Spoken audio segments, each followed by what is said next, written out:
Hi guys, welcome back to another Let's Build P51 update. And yeah, and I'm thinking, wait a minute, he's built it. No, I haven't. All I've done is just position the canopy as you just saw, and the engine mount as you just saw. The model has literally been how it is since my eye injury. All I did was put a little bit of let me get my little pointer stick.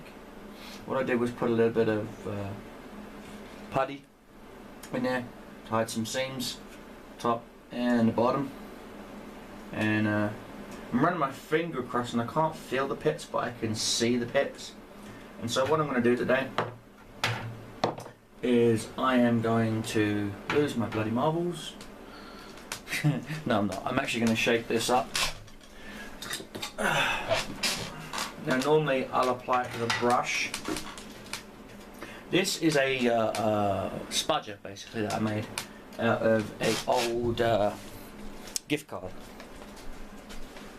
Where did I put my brushes? There's my files. My brushes are probably staring me in the face going, hey! Right there they are, they're right above me. See? Blind as a bat I am.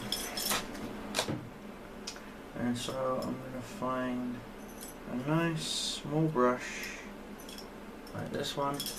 I mean, this thing practically has no bristles on it. Okay? It's like none. I used to use this for like really ultra highlights of faces. And so what I'm doing is giving it a quick shake, because the acetone and the filler tends to separate. Load it up on my brush, and I'm just going to find where those little micro pits are and fill them in, pretty much.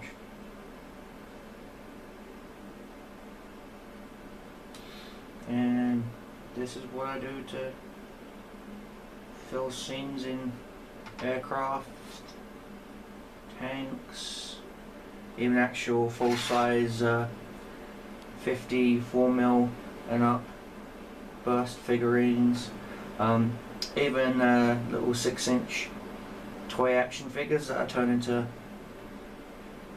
statuettes. Plenty of them are actually above my computer as I speak.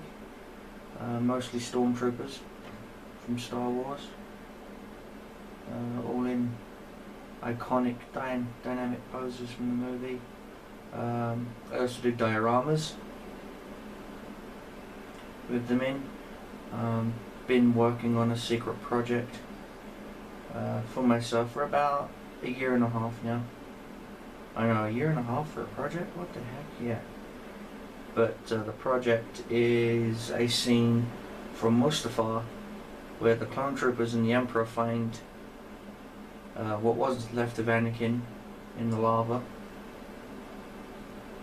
So these stormtroopers are covered in ash and soot and everything else from the planet, and the Emperor's walking there with his robe and there he is, you know, sort of thing. After his confrontation with Mr. Kenobi.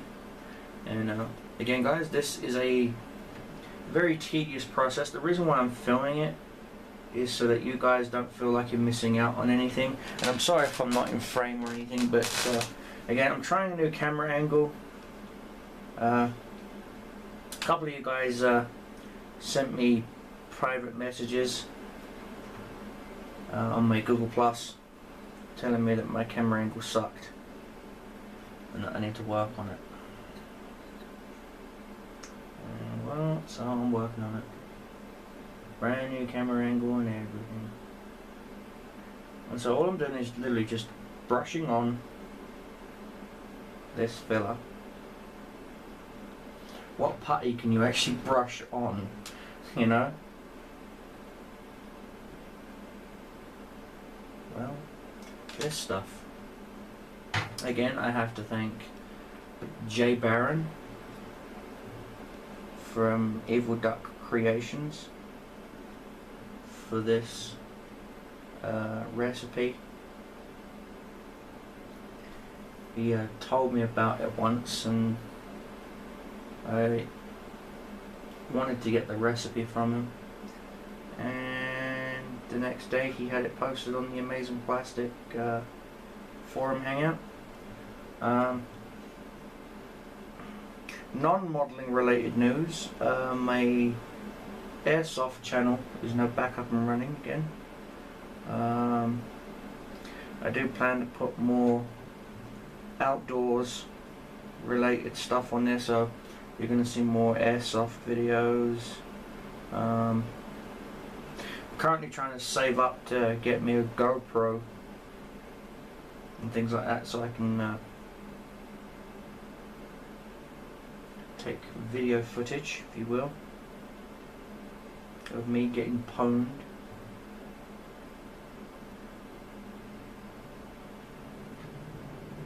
And of course I haven't added the gun sights yet to this model because the gun sights go on last. And a lot of people at this point would normally just give up, but not me. I don't tend to give up on a model kit, even if it's, you know, like this one with no instructions. Way from scratch building. Again, I'm still in the process of scratch building a Star Destroyer. Made mostly out of blue and pink foam. And yeah. And so let's put it under the light. As you can see, I went a little bit heavy. Oh, sorry. I went a little bit heavy on the nose section, but that's because I've got to sand it down anyway, so I'm not really worried there. And so I'm gonna let that dry now. It's gonna take about another 24 hours to dry. It does dry quite quickly normally, but to get the full use out the putty, I'm gonna wait till it's actually hard. So that when I sand it, I know I'm sanding the putty, not the plastic. Again, I have filled in all the pits as far as I can see. Yeah,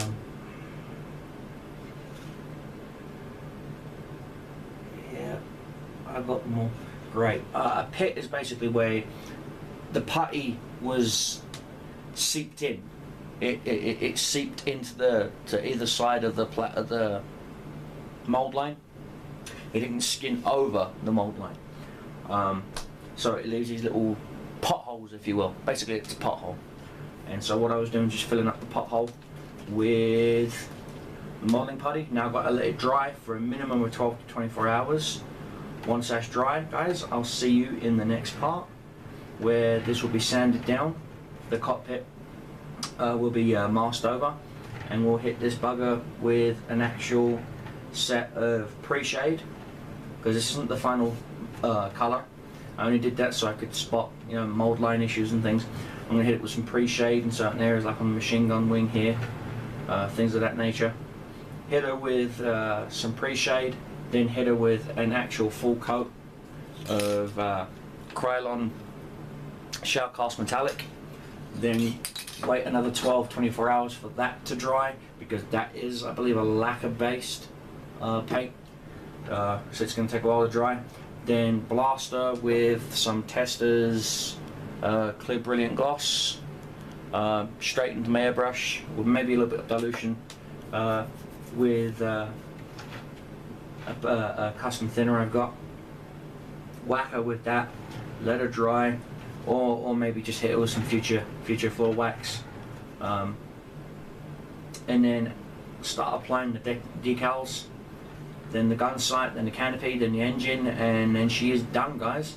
Now you're probably noticing, why am I leaving this section of the plane undone?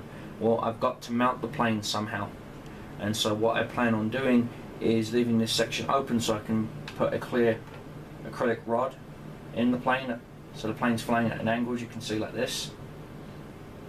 Hence that's why the pilot's also looking at an angle. If you actually look at the cockpit, the pilot is actually facing at a specific angle. I chopped his head off and adjusted it to do that.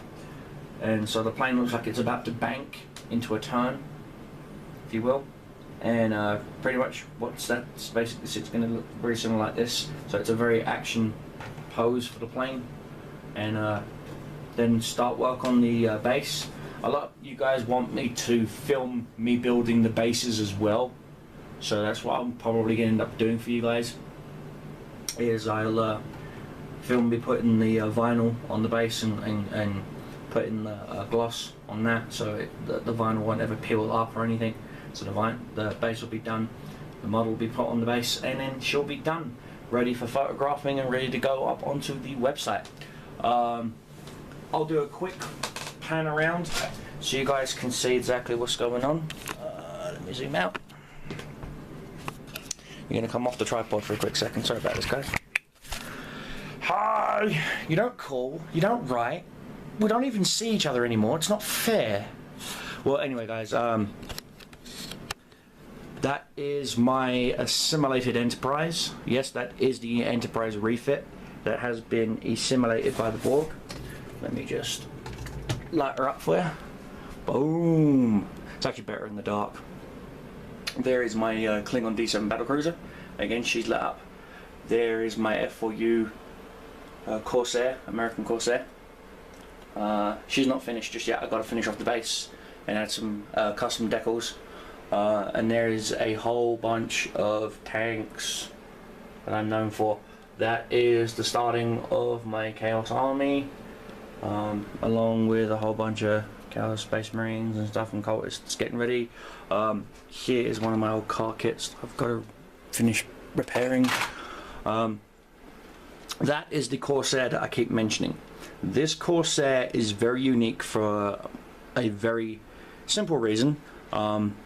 It's not the outstanding, epically designed base. Oh no, that would be too easy. Simply put, she's a bit dusty, so forgive, please. Pretty much what I'm going to do is I'm going to show you why it is a very unique model. USB connector.